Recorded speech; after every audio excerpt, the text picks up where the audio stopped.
The organ music still echoed, a lingering whisper of tradition, when they walked in. Not a rush, not a commotion, but a calm, deliberate entry that instantly drew every eye. Two police officers, in uniform, cutting through the elegant chaos of a wedding reception like a knife through silk. They moved straight to the bride's table, to where Chloe and Eleanor sat, laughing just moments before. My heart, which had been a drum against my ribs all day, went absolutely silent. It was happening. A murmur rippled through the guests. I saw Chloe's hand fly to her neck, resting on the very necklace that had started all this. Eleanor's face, which had been beaming with matriarchal pride, drained of all color, shifting from confusion to pure, unadulterated horror in a blink. One officer, his voice steady despite the rising tension, asked Chloe to remove the necklace. Another began speaking quietly, firmly, with Eleanor. That's when the screaming started. "This is harassment. Leave my daughter alone. It's a family heirloom." Eleanor shrieked, but her protests were hollow against the officer's quiet authority. They had the paperwork, you see. My photos, the original appraisal documents, even a video I'd taken years ago, showing off the very set they were now retrieving. They had social media posts from Chloe's cousin, Sarah, inadvertently incriminating them all. And as Matthew, my husband, stared at me, his eyes wide with a dawning horror, demanding to know what I'd done, I simply told him the truth, that the necklace Chloe was flaunting, the one she'd worn at her engagement party, was mine. That the robbery his mother had fabricated years ago, on our wedding day, was never real. That I had known all along, and I had waited. Waited for this exact moment. To understand how we ended up here, you need to go back. Way back, before the shouting, before the police, before a grand estate outside Atlanta turned into a crime scene. You need to know about the necklace itself. I didn't grow up with much, not really. I lost my birth parents when I was just a little girl, and while my adoptive family gave me a world of love and safety, there was always this tiny, aching part of me that longed for the people I came from. The only physical memory I had, the only real connection, was a set of gold jewelry.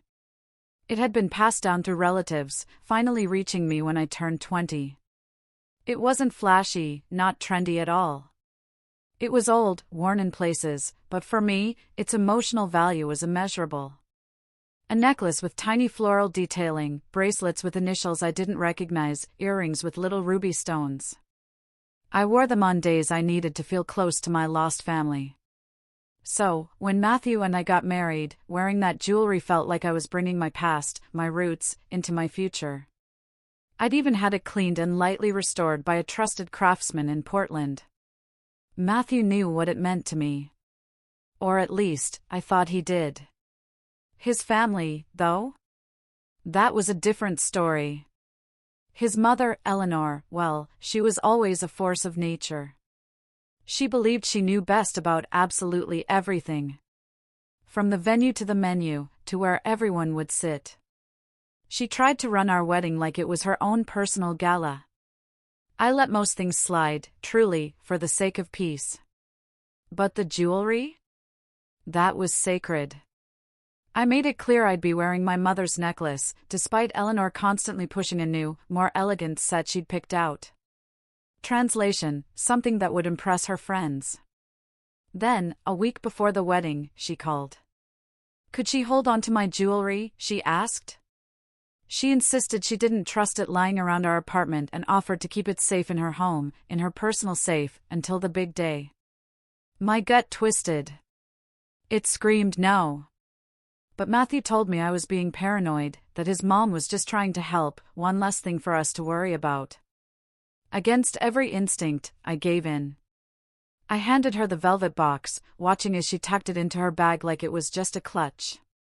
2 days later, on our wedding day, everything went from surreal to devastating. I was already at the venue, getting my hair done, when Eleanor walked in, white as a sheet. She claimed there'd been a break-in at her house. A broken back window, cash, electronics, and my jewelry set. Gone. She wrung her hands, apologized profusely, crying in front of everyone.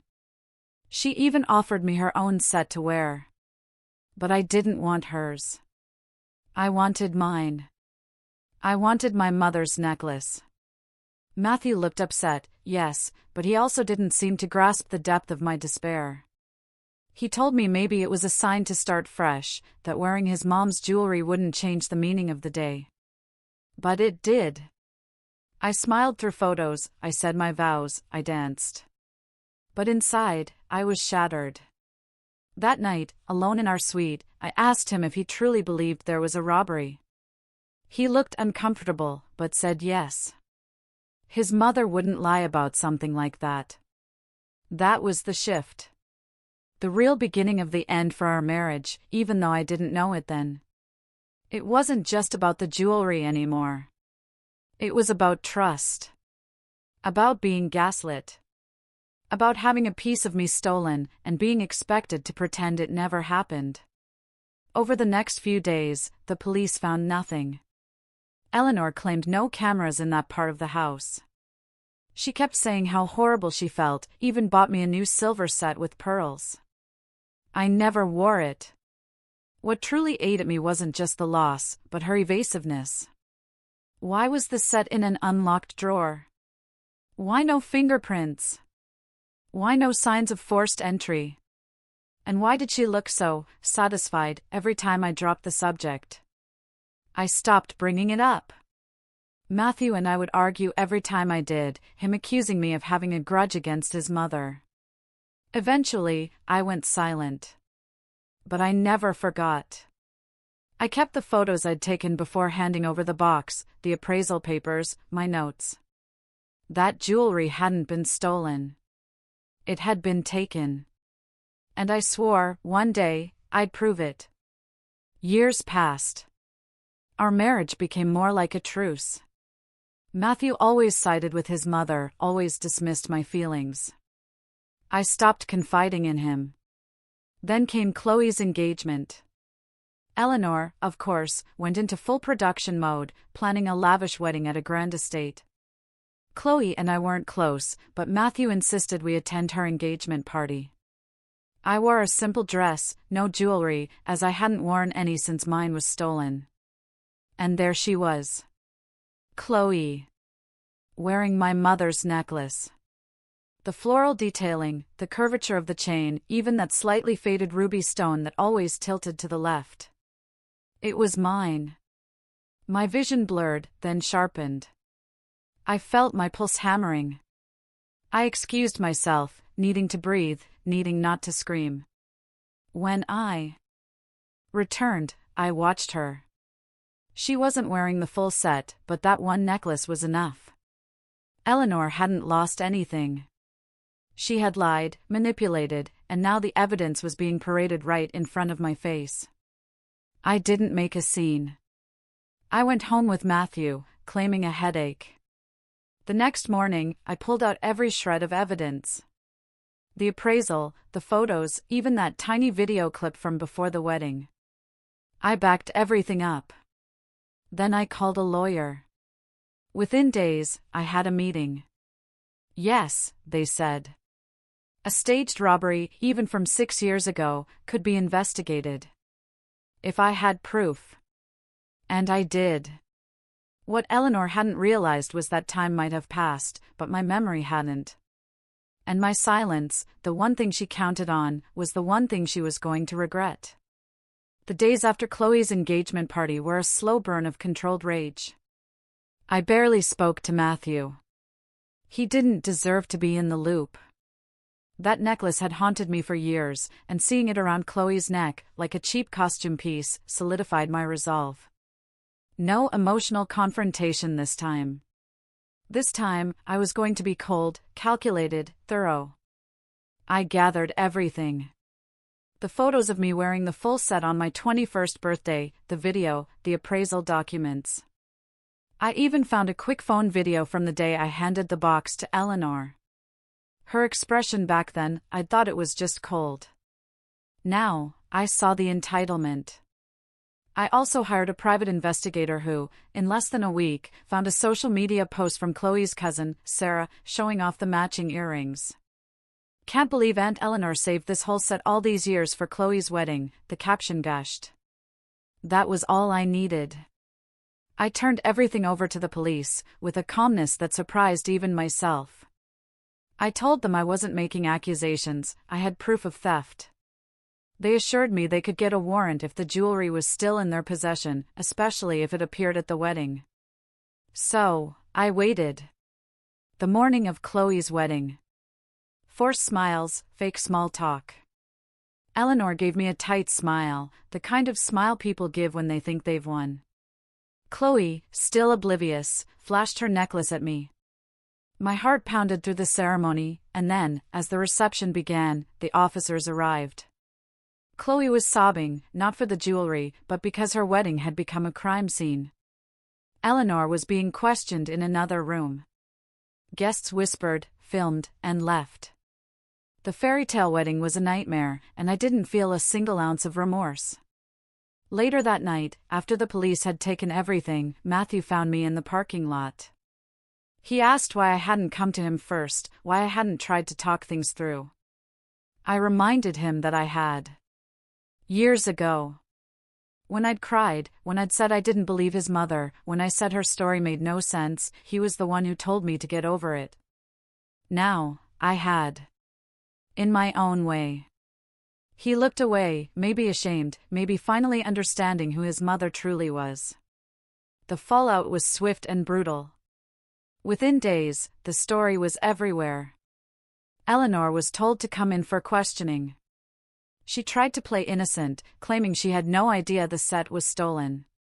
But the officers had already matched the set to my appraisal records. Her lies crumbled. She hadn't anticipated how quickly her fake robbery would unravel either, no forced entry details, no police report from back then. It turned out she confessed, saying she panicked and pretended the set was gone. She didn't admit she intended to keep it all along, that the sentimental value meant nothing to her, that my parents' legacy grated on her until she made it disappear. Now she faced criminal charges for theft, obstruction, and filing a false statement. The jewelry was returned to me.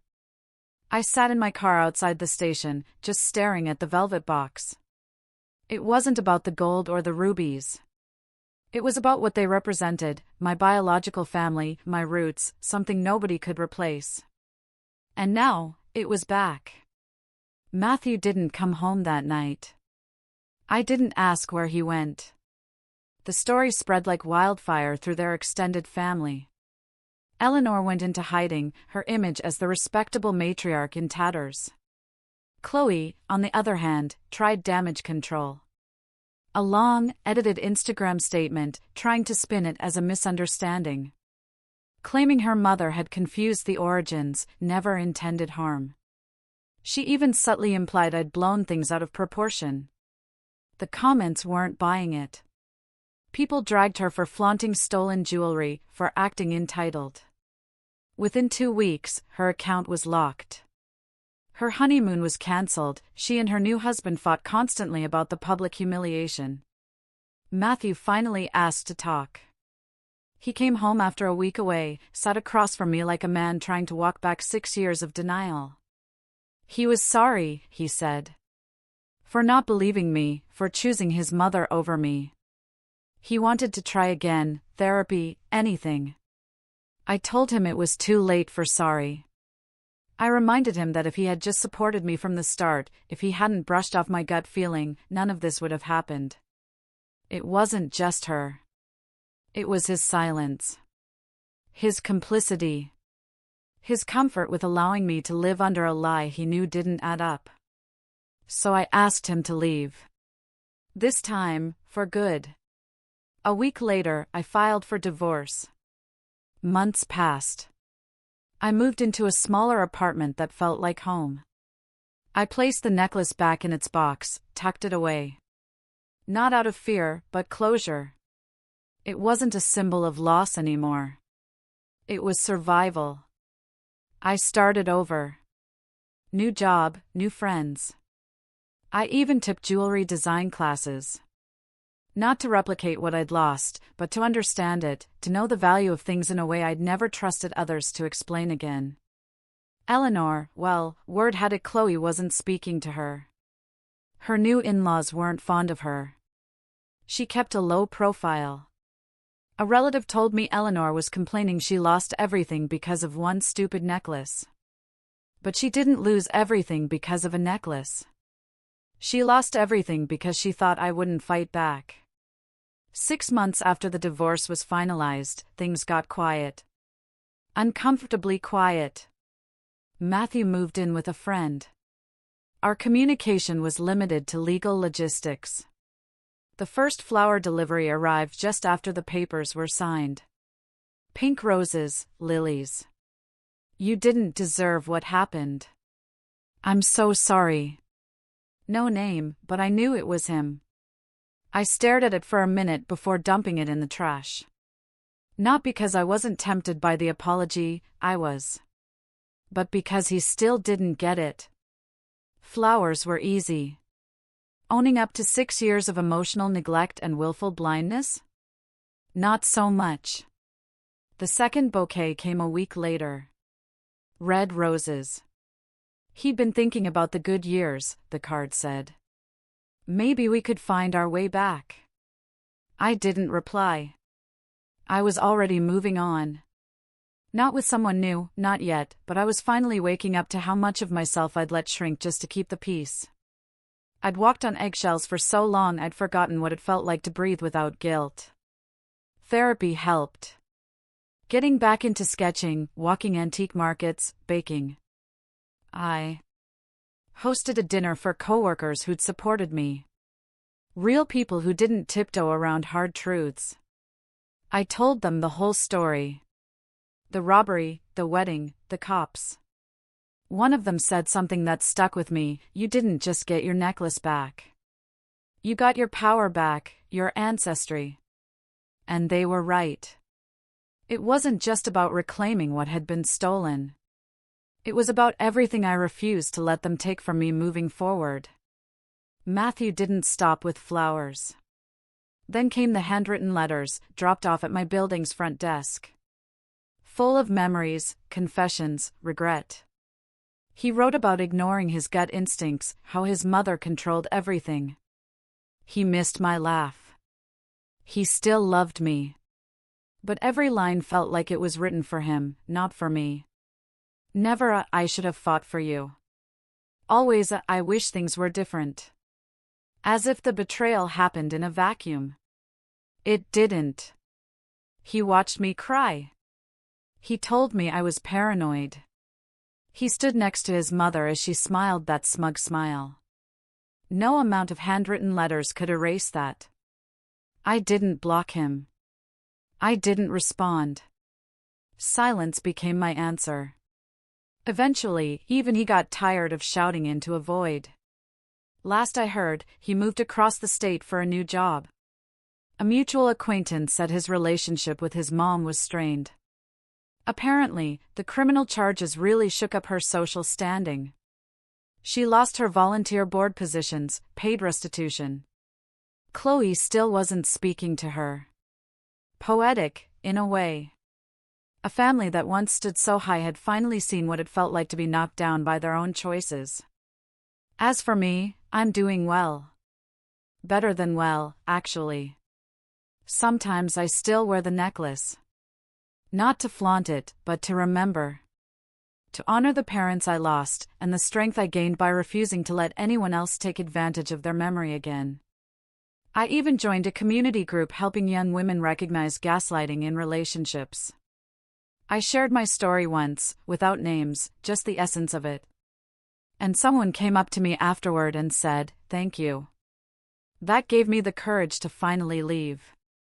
I think that was the real full circle moment. Not the raid, not the divorce, not even the justice, but knowing that by standing up for myself, I helped someone else believe they could too. That's what Eleanor never understood. She thought I was weak. She thought I was some sentimental orphan who would bow her head and swallow whatever scraps she offered just to keep the illusion of family. But I didn't need their approval. I never did. I just needed to remember who I was before they tried to shrink me down. And now I'm everything they never saw coming. What do you think was the hardest part of letting go, even after getting justice?